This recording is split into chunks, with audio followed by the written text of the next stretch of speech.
केदारनाथ कपाट खुलने से पहले हुआ बड़ा चमत्कार और जो नजारा वहां देखने को मिला, उसे देखकर हर किसी की रूह कांप गई। दोस्तों, केदारनाथ ये कोई साधारण जगह नहीं, ये तो स्वयं शिवजी का धाम है।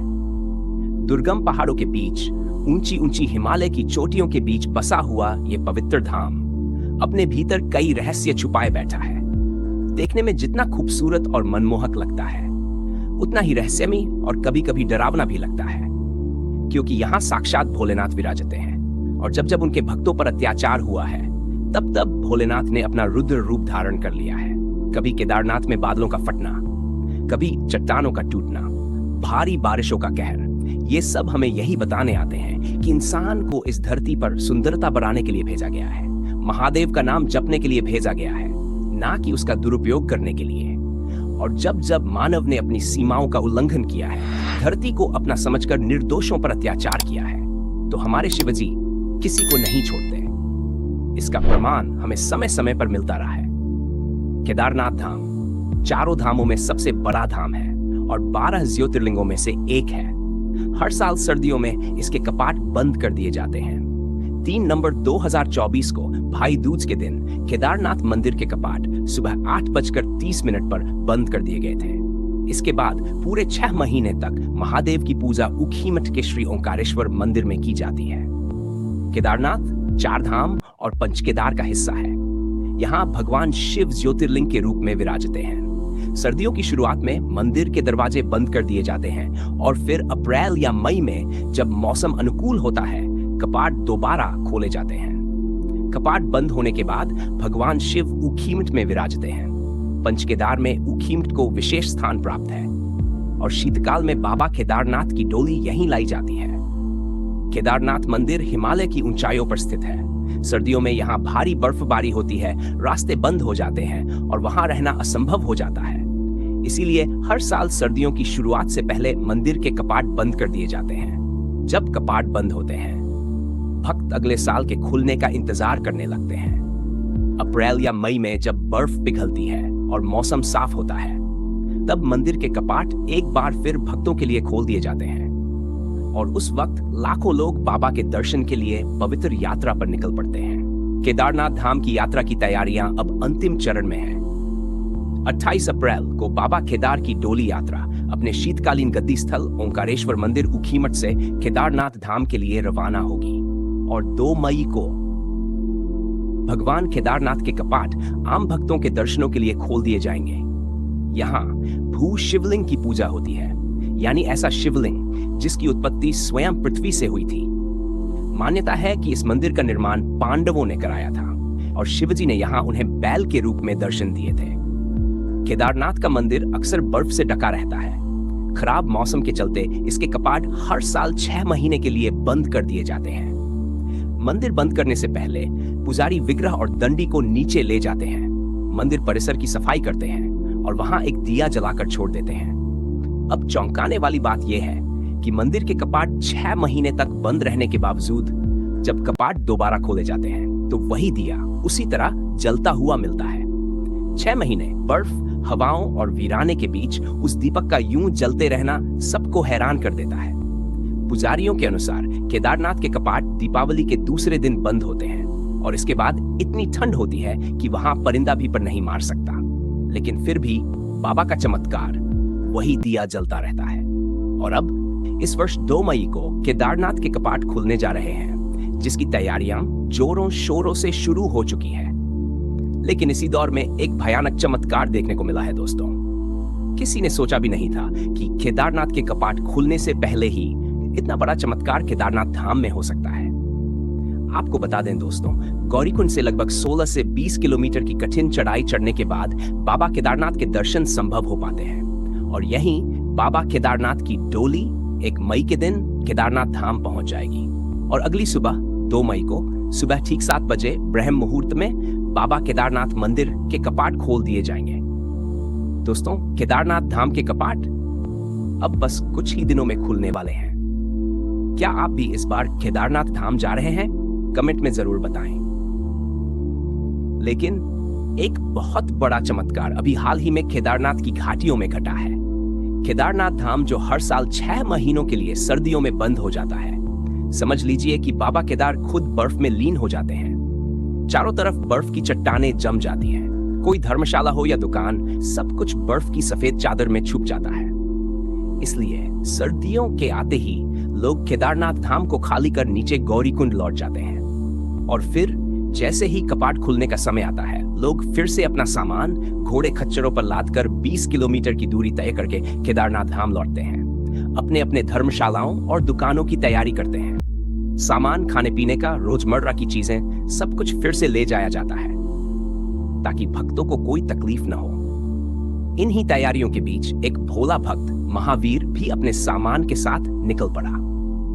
महावीर, जो कि बाबा केदारनाथ धाम में तंबू लगाकर चाय, बिस्किट और पराठे बेचता है, वो हर साल की तरह इस बार भी आया। महावीर की रग रग में बाबा केदार बसते थे। जैसे ही वह ऊपर मंदिर के पास पहुंचा, उसने सबसे पहले एक नारियल और अगरबत्ती उठाई और बाबा के मंदिर के सामने पहुंचकर नारियल अर्पित किया। फिर जोर का जयकारा लगाकर नारियल फोड़ा और कहा, हे बाबा केदारनाथ, इस बार आपकी कृपा से मैं अच्छा व्यापार कर सकूं, भक्तों की सेवा कर सकूं और अपने परिवार के लिए कुछ अच्छा कमा सकूं।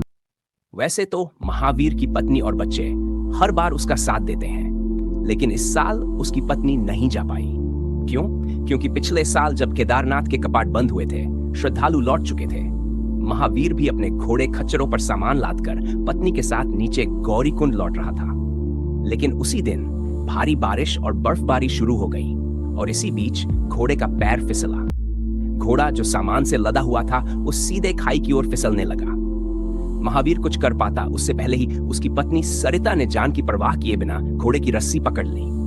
उसके एक हाथ में रस्सी और दूसरे में कुछ सामान था, लेकिन सरिता ने अपनी पूरी ताकत से घोड़े को अपनी तरफ खींचने की कोशिश की। उसने अपनी जान की परवाह नहीं की, सिर्फ उस घोड़े को बचाने के लिए। इतने में महावीर ने सारा सामान जमीन पर पटक दिया और सरिता की मदद की। दोनों ने मिलकर घोड़े को खींच खांच कर वापस रास्ते पर लाया और उसकी जान बचाई। चारों तरफ बारिश हो रही थी, लेकिन इस बीच सरिता का पैर फ्रैक्चर हो गया। अब सवाल यह था, नीचे कैसे उतरे? लेकिन जिसने जान बचाई थी, उसी घोड़े पर सरिता को बैठाया गया। महावीर ने हिम्मत जुटाई, पत्नी को दर्द से कराहते हुए उसी घोड़े पर बिठाया और गौरीकुंड की ओर धीरे धीरे उतरना शुरू किया। किसी तरह दोनों नीचे पहुंचे और सबसे पहले डॉक्टर को दिखाया। लेकिन डॉक्टर ने कहा, तुम अपनी पत्नी को लेकर ऋषिकेश चले जाओ, वहां जाकर अब अपनी पत्नी का इलाज करवाओ, क्योंकि चोट बहुत गंभीर दिखाई दे रही है। जब ऋषिकेश में महावीर अपनी पत्नी को ले गया, तो वहां के डॉक्टरों ने कह दिया, आपकी पत्नी अब कभी भी चल नहीं पाएगी और इस समय तो इनके चलने का कोई भी मौका नहीं दिखाई दे रहा है। महावीर के सर पर दुखों का पहाड़ टूट पड़ा था। वो बाबा के सामने हाथ जोड़कर प्रार्थना कर रहा था, साथ ही कह रहा था, बाबा, मैंने पूरे 6 महीने भक्तों की सेवा भी की। ऐसा कोई काम नहीं किया जिससे आपकी श्रद्धा पर कोई ठेस पहुंचे, लेकिन फिर भी मेरी पत्नी के साथ ऐसा क्यों हुआ? आखिर क्यों? उसने तो एक प्राणी की जान भी बचाई थी और आप तो पशुपतिनाथ हो ना। आपके ही पशु की तो सरिता ने जान बचाई थी। फिर मेरी पत्नी के साथ ऐसा क्यों हुआ? लेकिन फिर बाबा केदारनाथ की मर्जी समझकर वो वापस अपने घर को लौटे। जैसे तैसे गायत्री एक पेड़ की लकड़ी के सहारे थी और अब वह एक हाथ में लकड़ी के सहारे अपना जीवन यापन कर रही थी। लेकिन इस बार महावीर के साथ उसकी पत्नी नहीं आ रही थी, क्योंकि उसकी पत्नी का पांव तो लकवा मार चुका था। महावीर जब अपने केदारनाथ धाम पहुंचा तो पहले उसने नारियल फोड़ा और बाबा केदारनाथ से कहा, इस वर्ष अच्छा व्यापार हो, मेरी पत्नी की आप रक्षा करना।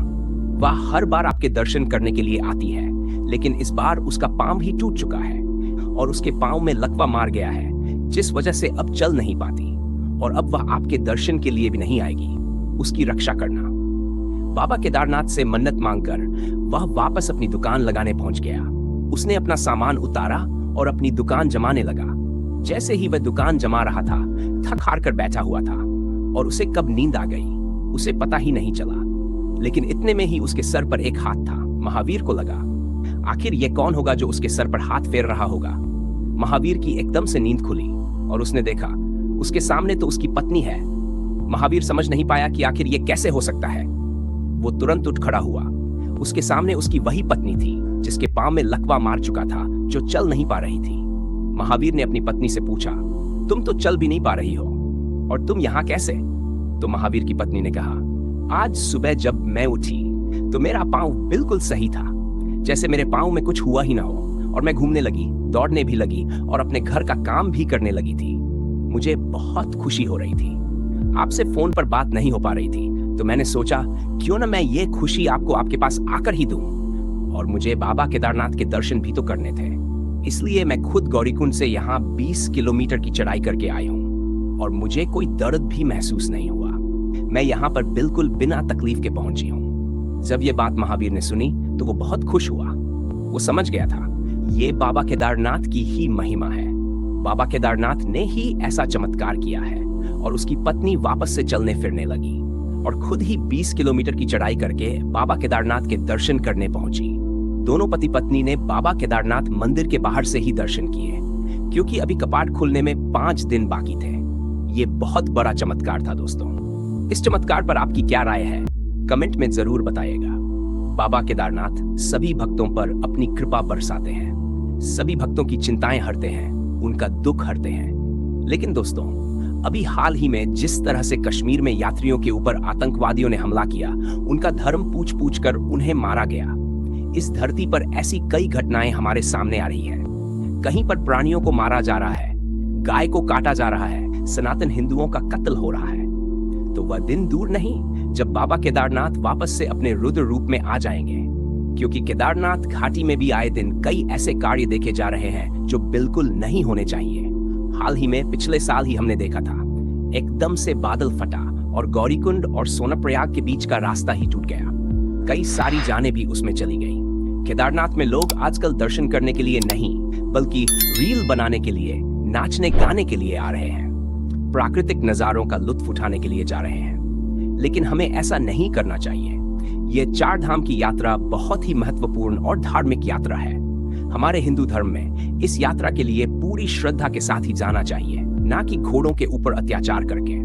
आज हम देखते हैं केदारनाथ में 80-90 किलो वजन के आदमी, जिनकी उम्र भी ज्यादा नहीं है, जो शरीर से स्वस्थ भी है, वो भी खच्चर पर बैठकर चश्मा लगाकर ऐसे आराम से केदारनाथ के दर्शन करने जाते हैं। लेकिन वो नहीं जानते कि वो प्राणी को कितना नुकसान पहुंचा रहे हैं, उन्हें कितना दर्द दे रहे हैं। तो दोस्तों, आपको क्या लगता है, क्या इससे केदारनाथ बाबा नाराज नहीं होते होंगे? इसलिए आप सभी से निवेदन है, अगर आप केदारनाथ जाना चाहते हैं तो जाइए, लेकिन वहां पर केवल शिवजी से मिलने के लिए जाइए, क्योंकि वो स्थान शिवजी से मिलने का है, ना कि लुत्फ उठाने, पार्टी मनाने या रील बनाने के लिए। इस बात का विशेष ध्यान रखें दोस्तों। क्या आप भी केदारनाथ जाने वाले हैं? कमेंट में जरूर बताइए। अगर वीडियो पसंद आया हो तो वीडियो को लाइक करना बिल्कुल न भूलें और चैनल को सब्सक्राइब जरूर करें। मिलते हैं एक और नई सच्ची घटना के साथ। जय बाबा केदारनाथ।